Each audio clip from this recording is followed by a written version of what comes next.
তিলাওয়াতের ভাজে ভাজে সুরের অলংকার, এ কোরআন বাণী যে আল্লাহর, এ কোরআন বাণী যে আল্লাহর। আসসালামু আলাইকুম ওয়া রাহমাতুল্লাহি ওয়া বারাকাতুহু।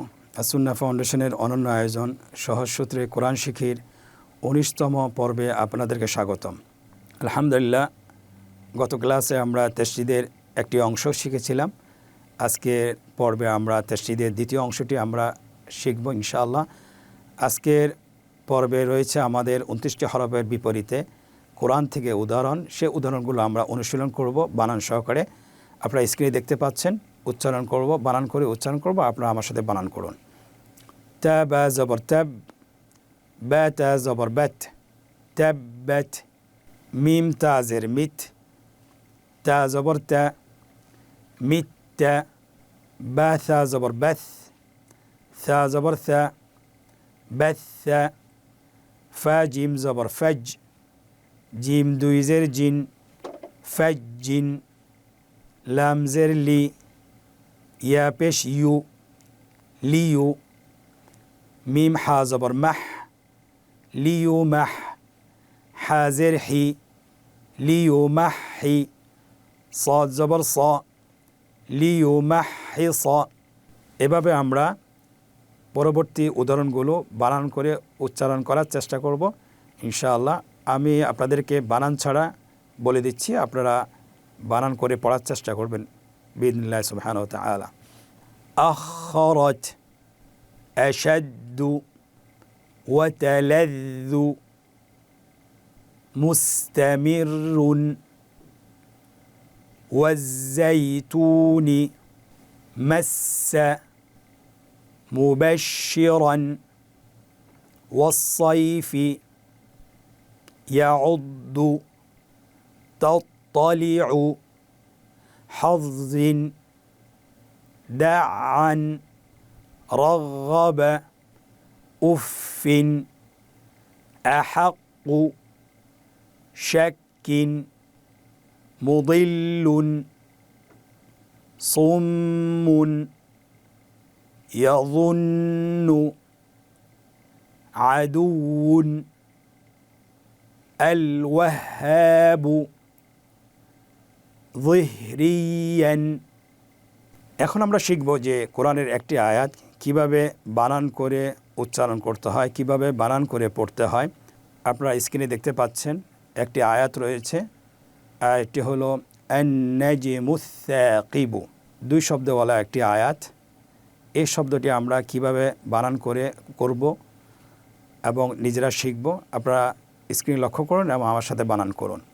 খুবই সহজ। এতক্ষণ আমরা তাসজিদের বানান শিখেছি এবং গত ক্লাসও আমরা শিখেছি। আশা করি আমরা এখন এই আয়াতটি সহজে বানান করে আমরা বলতে পারবো। সো আমরা চেষ্টা করি। আসুন আপনারা আমার সাথে বলুন। হামজা নুন জবর আন, নুন জিম জবর নাজ, আন নাজ। মিম থা পেশ মুথ, আন নাজ মুথ। থা আলিফ জবর থা, আন নাজ মুথ থা। কফ জের কি, আন নাজ মুথ সাকি। বা পেশ বু, আন নাজ মুথ সাকিবু। এখানে একটি বিষয় আপনাদের দৃষ্টিপাত করছে, সেটা হলো আয়াত বানান করার ক্ষেত্রে অবশ্যই একটা বিষয় লক্ষণীয় অথবা একটি বিষয় খেয়াল করতে হবে। সেটা হলো যখনই আমরা একটি হরকত পড়ব, একটি অক্ষর বানান সহকারে পড়ব, পিছনে হরফগুলো আবার মিলাই পড়তে হবে। সামনে একটি হরফ বানান করব, আবার পিছন থেকে আমাদেরকে মিলাইয়া পড়তে হবে, যেভাবে আমরা একটু আগে পড়িয়ে দেখিয়েছি। যেমন হামজা নুন জবর আন, এটা আমরা পড়লাম। এরপরে যখন পরবর্তী দুইটি শব্দ আবার বানান করব, দুইটি অক্ষর বানান করব, নুন জিম জবর নাজে, পিছন থেকে আমাদেরকে আবার মিলিয়ে পড়তে হবে আন নাজে। মিম সা পেশ মুথ, পিছন থেকে আবার মিলান আন নাজে মুথ। সা আলিফ জবর সা, পিছন থেকে আমাদেরকে আবার মিলিয়ে পড়তে হবে আন নাজে মুথ সা। কফ জের কি, আন নাজে মুথ সাকি। বা পেশ বু, আন নাজে মুথ সাকিবু।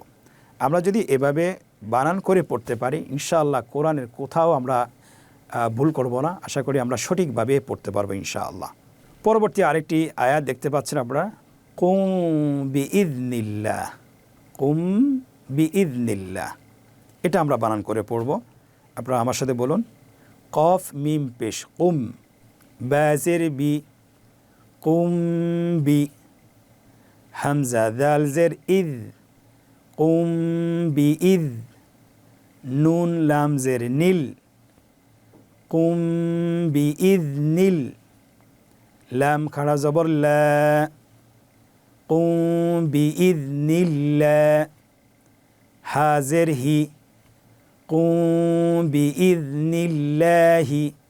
তাহলে আমরা এখানে যদি দুটি শব্দ ভালো করে বানান করতে পারি, শুদ্ধ করে পড়তে পারি, ইনশাআল্লাহ 3 শব্দের আয়াতও আমরা বানান করে পড়তে পারবো, 4 শব্দের আয়াতও আমরা বানান করে পড়তে পারবো।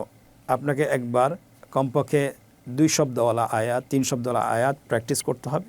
দেন আপনি ইনশাআল্লাহ লম্বা আয়াতও আপনি বানান করে সহজ করে পড়তে পারবেন ইনশাআল্লাহ। এখন আমরা আজকের পর্বের অনুশীলন পর্বে প্রবেশ করছি। সেখানেও আমাদের কোরআনিক কিছু শব্দ নিয়ে আসা হয়েছে, আপনারা স্ক্রিনে দেখতে পাচ্ছেন। আমরা শুধুমাত্র প্রথম লাইনটি বানান করে পড়ব, পরের লাইনগুলো আমরা বানান ছাড়া ভেঙে ভেঙে পৃথক পৃথক করে পড়ব ইনশাআল্লাহ।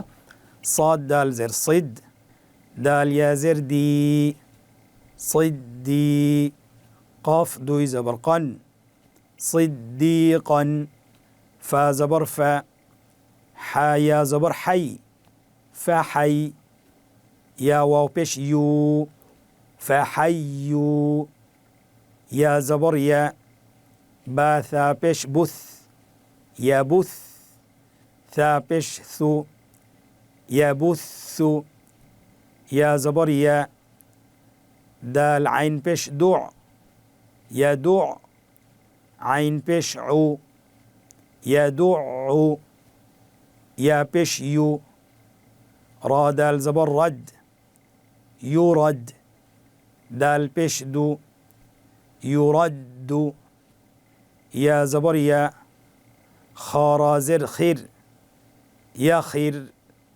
রা ওয়াও পেশ রু, ইয়াখিরু, নুন জবর না, ইয়াখিরুনা। পরবর্তী শব্দগুলো আমরা বানান ছাড়া পড়ছি পৃথক পৃথক করে। উস সি, উসি হি, উসিহি, ইউ হিক, ইউহিক কু, ইউহিকু, রব বা, রব্বা না, রব্বানা, সাব বা, সাব্বাহা, সাব্বাহা, রুজ জা, রুজ্জাতি, রুজ্জাতি, তা ফর, তাফর, রা تفرق، تفرق، تذرن، قدر، أعد، ديارا। ইনশাআল্লাহ এভাবে আমরা যদি কোরআনের বেশি বেশি শব্দ যদি বানান করে পড়তে পারি, আশা করি ইনশাআল্লাহ আপনার কোরআনের যে কোনো শব্দ, যে কোনো আরবি শব্দ আপনি বানান করে পড়তে পারবেন ইনশাআল্লাহ, বানান ছাড়াও পড়তে পারবেন। আজকের অনুশীলন পর্বের দ্বিতীয় পর্ব, নিম্নোক্ত শব্দগুলোতে কাঙ্ক্ষিত হরকত, তানবিন, জজম এবং তাসদীদ বসিয়ে বানান করুন। আপনারা দেখতে পাচ্ছেন স্ক্রিনের প্রথম লাইনে হরকতের চিহ্নগুলো দেওয়া আছে, দ্বিতীয় লাইনে কোরআনের শব্দগুলো দেওয়া আছে, কোরআনের উদাহরণগুলো দেওয়া আছে, তৃতীয় লাইনে বাংলা উচ্চারণ দেওয়া আছে। আমরা বাংলা উচ্চারণ পড়ে আমরা শব্দগুলোর মধ্যে হরকতের চিহ্নগুলো বসাবো। ফুজ জি রথ, ফুজি রথ, উত্তিলাত, ইনফাজারাত, ইনফাজারাত, কদ্দামাত। আলহামদুলিল্লাহ, দ্বিতীয় পর্বটিও আমরা শেষ করলাম। তৃতীয় পর্ব আপনারা দেখতে পাচ্ছেন, নিম্নোক্ত শব্দগুলো বানান ছাড়া উচ্চারণ করুন। আজকের তাসদীদের অনুশীলন পর্বের লাস্ট পর্ব, যেটা আমরা এখন পড়ব, যে আমরা কতটুকু আত্মস্থ করতে পেরেছি, কতটুকু আমরা তাসদীদের পরিচয় জেনেছি সেটা আমরা নিজেদেরকে এখনই যাচাই করতে পারবো। আপনারা শব্দগুলো দেখে নিজে নিজে উচ্চারণ করুন। বানানটা অবশ্যই আমাদেরকে মনে মনে করতে হবে, জোরে জোরে বলা যাবে না, এবং তাড়াতাড়ি করে আপনাদেরকে শব্দগুলো বলতে হবে। নুসররিফু কাসাইয়িবিন উম্মিয়ুনা ইয়াজ্জাক্কা সিত্তিনা আইল্লিয়িনা। আলহামদুলিল্লাহ, আমরা 19তম পর্বটি শেষ করেছি। আল্লাহ সুবহানাহু ওয়া তাআলা আমাদেরকে তৌফিক দান করুন যেন আমরা কোরআন শরীফ কোরআনুল কারীম যেন সুন্দর করে সহজে যেন পড়তে পারি। আল্লাহর কাছে চেয়ে তৌফিক কামনা করছি। ইনশাআল্লাহ আমাদের যাদের সময় রয়েছে আমরা বাসায় কমপক্ষে 20 থেকে 30 মিনিট অনুশীলন করার চেষ্টা করব এবং কোরআন পড়ার জন্য অন্যকে উৎসাহিত করব। আল্লাহ সুবহানাহু ওয়া তাআলা আমাদেরকে তৌফিক দান করুন। আজকের পর্ব থেকে এখানেই বিদায় নিচ্ছি। পরবর্তীতে আবার দেখা হচ্ছে। জাযাকুমুল্লাহ খায়র। আসসালামু আলাইকুম ওয়া রাহমাতুল্লাহি ওয়া বারাকাতুহু। আসুন্নাহ ফাউন্ডেশন, উম্মার স্বার্থে সুন্নাহর সাথে।